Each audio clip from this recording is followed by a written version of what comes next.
Good morning, my friends, or good late morning, as it is here in Mountain Time.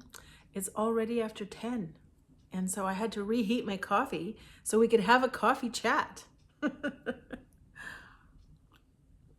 Let me take a fortifying sip of that good strong coffee.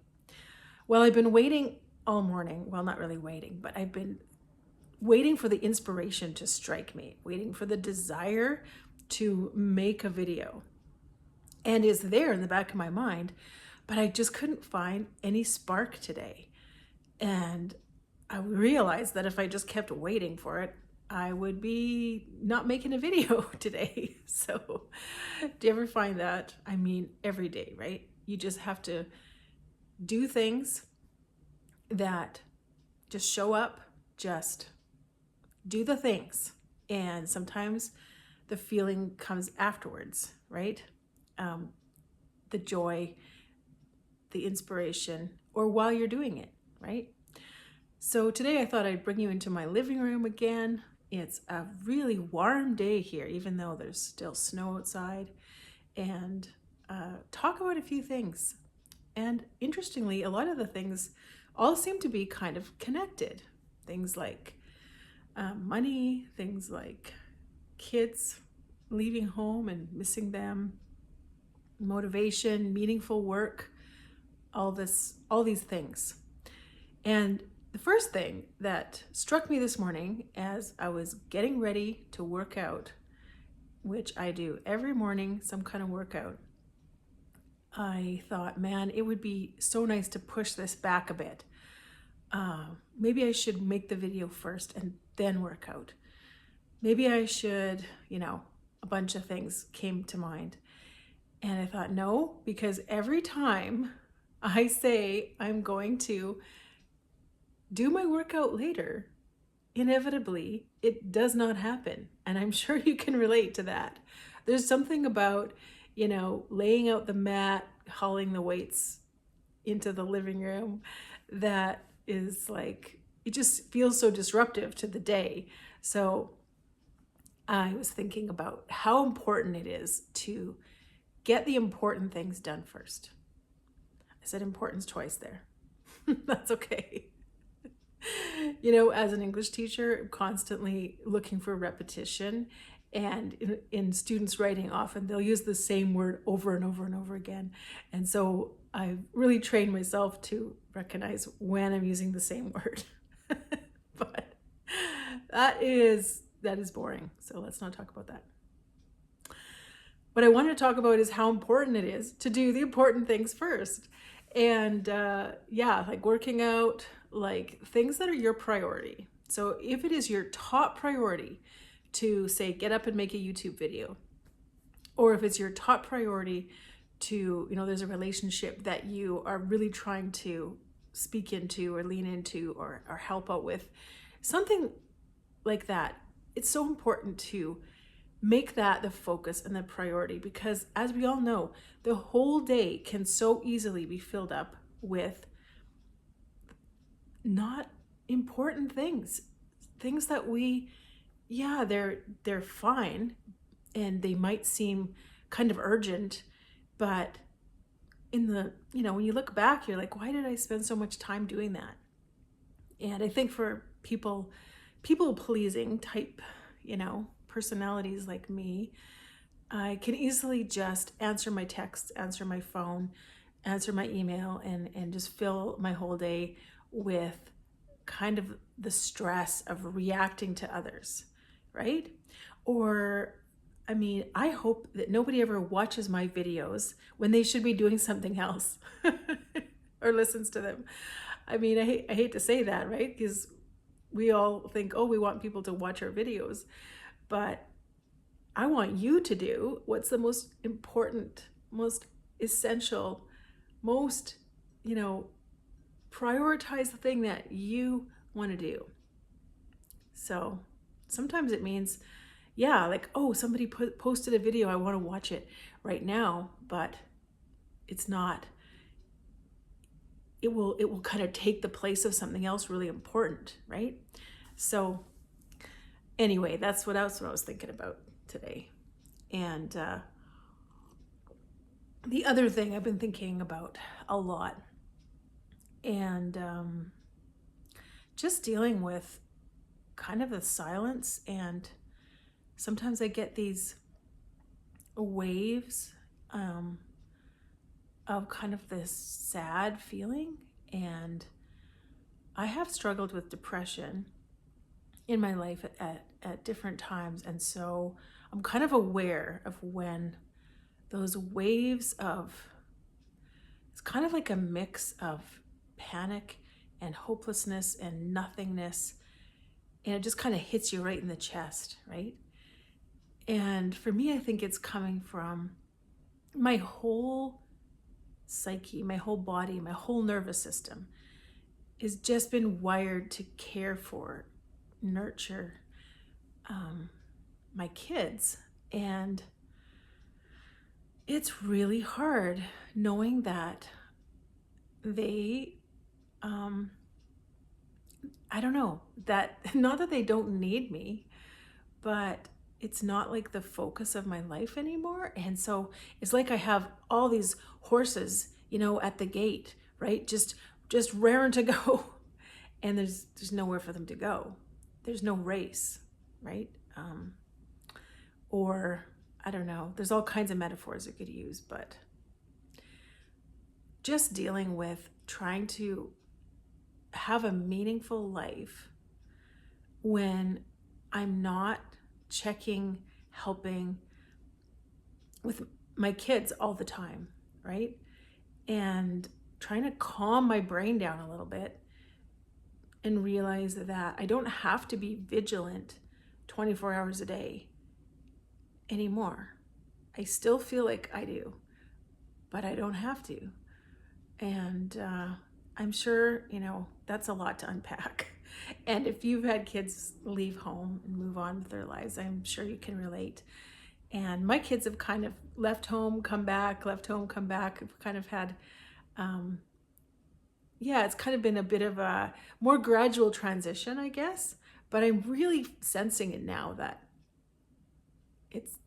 it's done, right? I mean, who knows? But so I'm dealing with that, and I know that overparenting leads to not good things, leads to unhealthy relationships and codependency, enmeshment, all of those things.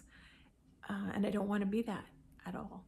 So it kind of leads me into having things to look forward to. I've realized is so important.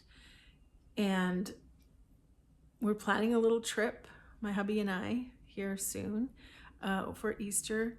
And I'm excited about that. So that's something to look forward to.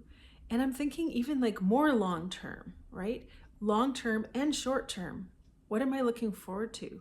When I wake up in the morning, it's important to have something, even a little thing that you're looking forward to during the day, that the whole day just isn't this, kind of drudgery or dread.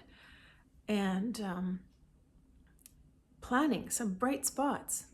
And so doing a video like this, that's a bright spot for me. I look forward to Thursday morning because I know I'm just going to be able to sit here and have a little chat with you about stuff, about life. And so also looking forward to meaningful work. I think not being in the classroom anymore, not having that identity as a teacher, I knew it would be hard, and it is hard. I felt like when I was a teacher in the classroom that every day I was doing meaningful work. And I still feel like I'm doing some meaningful work, but it's not quite the same. So I'm wrestling with whether to apply for an online teaching job.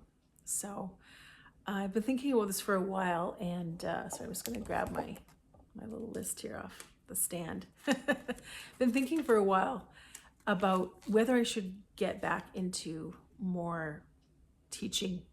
And I'm still wrestling with it, but I might do it. I might try and do it part-time and then still do the piano lessons and voice lessons part-time, because the teacher that, or the principal that I've been working for, making courses and things over the last year and a half, doesn't have any assignments for me, at least any that I'm willing to do for this semester.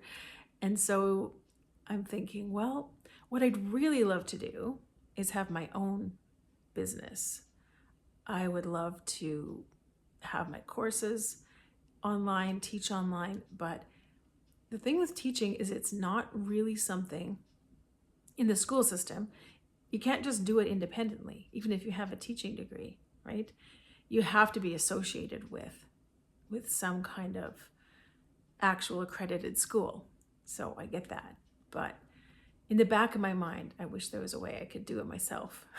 Maybe that's just my independent ways are coming out. And so thinking about that too, the question of money comes up. And I've been thinking about money lately a bit too.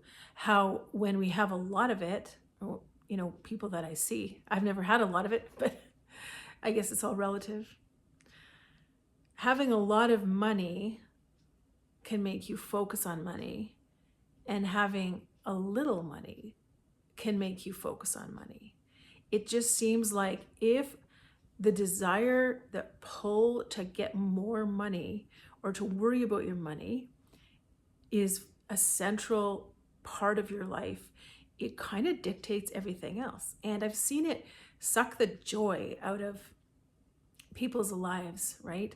Where they lose the purpose and the meaning in their work, because it becomes all about how much money they're making. And then sometimes people will have this sense of lack, of not having enough money. It doesn't matter how much they have, they're always scrimping and saving and worrying and just not living their lives. They can't enjoy anything because they're thinking about how much money is, you know, being taken up by the power being on, right? I don't want to put up Christmas lights because it'll cost too much. Just all these little things. They don't want to, you know, buy something at the store that would be really good to eat because it's a little bit over the budget. And I mean, I could probably be a lot better with money, but I am so glad that I don't have that constant, you know, I don't know what to call it. It's like a thrifting mindset times 100. And then on the other side, I know people that have a lot of money and everything is about how they can make more. And I'm like, when is it enough, you know? And I think it creeps up into our lives just really subtly. Maybe you know, get a job and you're just working 1 day a week. And it's like, oh, that's nice to have that extra money. But what if I work 2 days a week? Or, you know, what if I got a promotion? What if, and it just like, it never ends. It's never enough. And I think that's just the human condition, right? And I'm not trying to point fingers at anybody, but it's just something I've been thinking about, and how thinking about money first sucks the joy out of life. So what else did I want to say? I don't have any more notes. Well, I guess I've gone on long enough. How are you doing? That's the problem with these chats, is they're very one-sided, and I really want to hear how your day's going. And yeah, I recently, my last video about wisdom, it's interesting because the blog post I wrote did not land well with some people. And I get it. I mean, I was kind of sarcastic, right? And that's not always